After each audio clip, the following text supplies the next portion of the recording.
수술 후 6주까지인데요. 자, 재활 초기에 제일 중요한 것은 수술 부위가 잘 아무는 것입니다. 반홀상 연골은 피가 잘 돌지 않는 조직이기 때문에 봉합 후에는 매우 조심해야 합니다. 그러다 보니 몇 주간은 꼼짝없이 다리를 못 움직이게 고정을 시키기도 하는데요. 그래서 고정 기간이 지난 후 무릎을 움직이려고 하다 보면 뻣뻣해져 있는 상태를 보고 많이들 놀라곤 합니다. 여자분들 같은 경우에는 기겁을 하죠. 수술 후 별일 없을 줄 알았는데 생전 처음 보는 이런 일들에 놀라는 건 어찌 보면 당연합니다. 이때부터 무릎 각도를 만들기 위한 긴 여정이 시작되는데요. 처음에는 환자 스스로 무릎 각도를 만들기가 참 힘이 듭니다. 그러다 보니 전방 십자인대 재건술만 한 경우보다 재활 기간이 길어집니다. 그렇다고 수술 후 가만히 있으면 안 됩니다. 그렇다 보면 재활 기간이 길어지니 수술 후에 재활 기간을 단축하려면 부종 관리를 철저히 하고 발가락 근육이라든지 허벅지 근육, 엉덩이 근육이 빠지지 않게 관리를 해 주셔야 추후에 무릎 각도를 만들 때 재활 기간을 단축시킬 수 있습니다.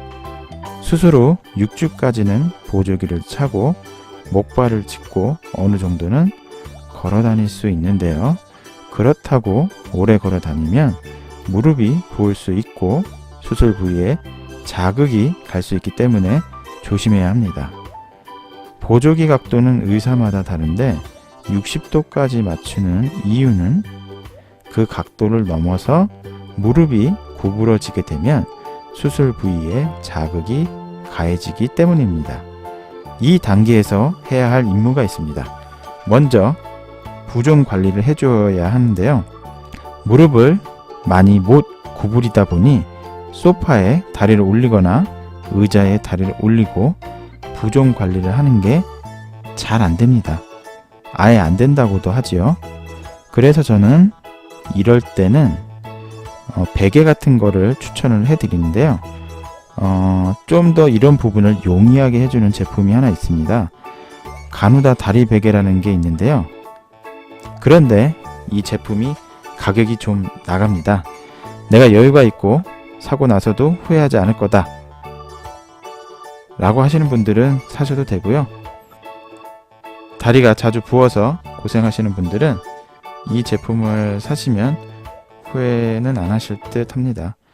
제가 병원에서 환자분들에게 적용해보면 특히나 여자분들은 다리가 편해지는 걸 바로 느끼는 분들이 많으셨습니다. 제가 동영상을 올려놓은 게 있으니까요. 그걸 한번 보시면 되겠습니다. 그런데 난 돈도 없고 이런 거 없이도 다른 방법으로 재활을 하시는 분들은 안 사셔도 크게 문제가 되지 않습니다. 그저 이 제품은 편리하기 때문에 제가 소개를 시켜드린 거고요. 당연히 아시겠지만 제가 이거 소개한다고 해서 저한테 돈이 들어오거나 그런 것도 아닙니다. 그 다음에는 엉덩이 근육이 힘이 빠지기 때문에 엉덩이 운동을 자주 해서 엉덩이 근육이 빠지지 않게 해주셔야 합니다. 가만히 있다 보면 나중에는 엉덩이에 힘을 주는 방법 자체를 까먹어서 혼자서 힘을 주지 못하는 경우가 생겨서 다시 힘이 생기게 하려면 여러 단계를 거쳐야 하는 경우까지 생깁니다. 이 방법도 제가 이렇게 올려놓았으니 한번 보시면서 활용해 보시기 바랍니다. 허벅지 힘주는 연습도 해주셔야 하는데 이 근육이 수술 후에 가장 많이 약해지는 근육입니다. 얼마나 약해지면 다리가 정말 많이 얇아집니다. 여자 환자분들 같은 경우에는 농담 삼아 자기가 살면서 이렇게까지 다리가 얇아 본 적은 없다고 하면서 위안을 삼기도 합니다.